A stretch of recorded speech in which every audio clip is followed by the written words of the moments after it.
Kanya-kanyang paraan at pakulong ilang sikat na personalidad para batiin ang kanilang ama at asawa bilang pagpapahalaga sa tinaguriang haligi ng tahanan nitong Father's Day. Narito ang ulat.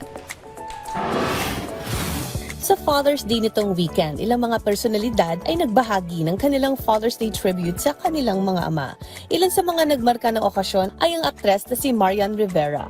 Sa kanyang Instagram stories, nag-post ito ng kanilang litrato at nagpasalamat si Marian sa patuloy ng pagmamahal at debosyon sa kanilang mga anak na si Zia at Sixto. Anya, happy Father's Day, mahal ko. Watching you become the father that you are today is one of the greatest blessings of my life. Pinarangalan din ng aktres na si Christine Hermosa ang asawang si Oyo Boy Soto sa pamamagitan ng isang video tribute. Ibinahagi rito ni Christine na ipinagkukunan niya ng lakas at gabay si Oyo para sa kanilang family of 8. Anya, you bring hope and joy even in the hardest days. You teach our children the most important things in life and never sugarcoat the difficult realities.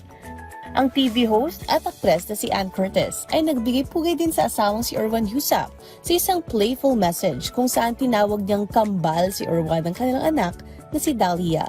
Nagbahagi ito ng ilang mga litrato ng dalawa abroad. Dito nagpasalamat si Ann kay Erwan for being the best girl dad. Nagreply naman si Erwan na thanks for my mini-me.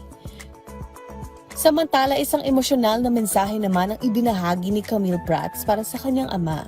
Binigyan din niya rito ang pagpapahalaga sa mga mahal sa buhay sa pamamagitan ng pagbibigay ng oras sa mga ito.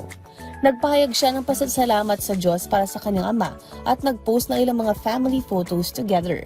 So uli sinabi niya na marami pa raw sila pupuntahan at see you later. Ang America's Got Talent alum na si Jessica Sanchez ay pinagdiwang ang first Father's Day ng kanyang husband na si Ricky Gallardo. Dito ni-recall ni Jessica ang unang pagkakataon na nagsalita ang kanilang baby daughter na si Eliana May ng kanyang first word na Dada. Ang ilang precious moments ay binahagi ni Jessica sa kanyang Instagram post. Anya, you were meant to be a girl dad. You're always been a leader, a provider, a protector. Pasasalamat din ang ibinida ng aktres na si Gabby Garcia para sa kanyang ama habang ibinahagi nito ang kanilang throwback pictures sa Golden Gate sa San Francisco, USA.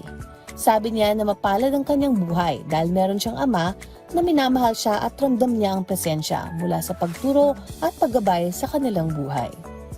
Samantala, pinagdiwang ng TV host na si Bianca Gonzalez ang fatherhood journey ng asawang si JC Intal.